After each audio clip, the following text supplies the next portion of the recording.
శారీస్ ప్రతి 10,000 రూపాయల కొనుగోలుపై ఒక గోల్డ్ కాయిన్ ఉచితం. సార్ ఒక సీరియస్ క్వశ్చన్, ఇది కూడా సేమ్, చెప్పాలనుకుంటే చెప్పండి లేదా స్కిప్ చేయండి.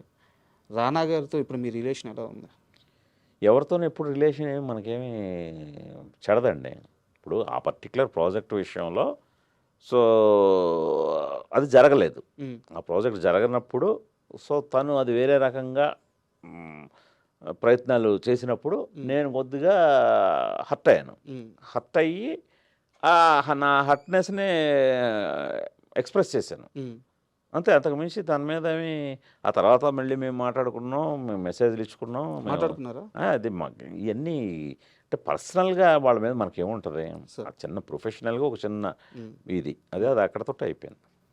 అండ్ యుఫోరియా ఇప్పుడున్న ప్రతి ఇంటికి అవసరమైన కథ అని చెప్పారు, కరెక్ట్. నేను కూర్చోగానే ఫస్ట్ నేనే ఒక రియల్ టైం ఎగ్జాంపుల్ చెప్పాను.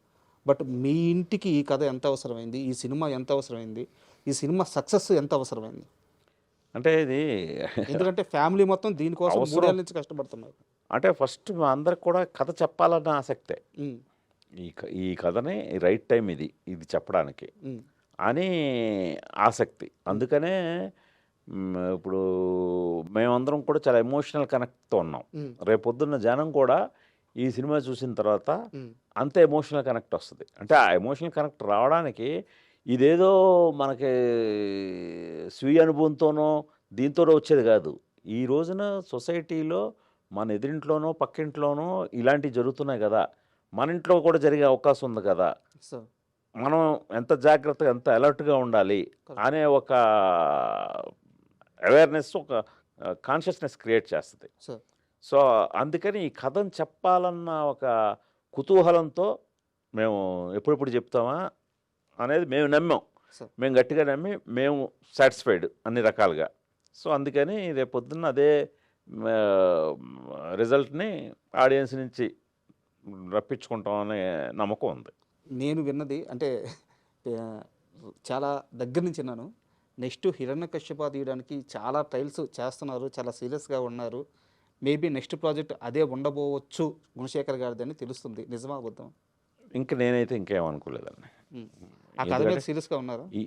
అది అయిపోయింది, ఆల్రెడీ కథ అయిపోయింది. ఇప్పుడు దాని మీద కొత్తగా ఏమీ చేయాల్సిన అవసరం లేదు. నేను 8 ఏళ్ళు దాని మీద వర్క్ చేశాను. నా లైఫ్లో 8 ఇయర్స్ ప్రైమ్ టైం దాంతో స్పెండ్ చేశాను. సో అందుకని ప్రస్తుతానికైతే యూఫోరియా తప్ప నా దృష్టిలో వేరేది లేదు.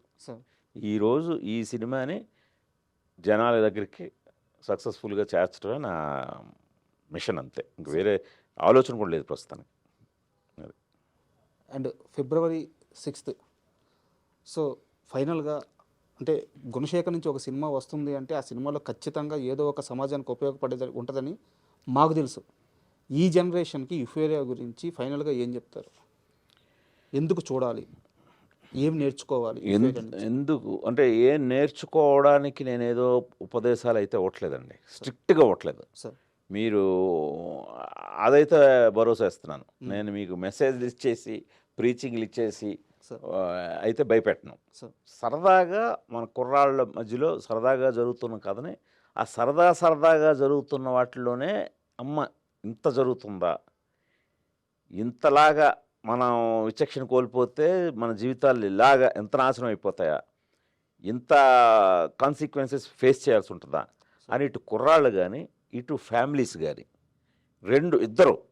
ఇద్దరు సమాన బాధ్యతతోటి ఈ సినిమా చూశాక ఒక్కసారి వాళ్ళకి ఒక చిన్న అలాంలాగా మనం అలర్ట్ చేస్తుంది, ఆ కాన్షియస్నెస్ క్రియేట్ చేస్తుంది. అందుకని ఖచ్చితంగా ఇప్పుడు ఈ జనవరిలో చాలా చక్కగా నవ్వుతూ ఎంటర్టైన్మెంట్ సినిమాలు చూసాం. ఇప్పుడు February 6వ తేదీన ఒక్కసారి ఒక రియాలిటీ చెక్ తోటి యూఫోరియా చూద్దాం. లైఫ్లో రియాలిటీ చెక్ అనేది అప్పుడప్పుడు ఉంటూ ఉండాలి. అదే euphoria. Sir thank you sir, all the best. ఖచ్చితంగా సినిమా సూపర్ హిట్ అవుతుంది, నాకు ఆ వైబ్ కనిపిస్తుంది. సినిమా సక్సెస్ అయిన తర్వాత ఒక రోజు నిలబడిన రోజు మనం ఒక కంప్లీట్ ఇంటర్వ్యూ చేయాలి. థ్యాంక్ యూ అండి రాజా గారు.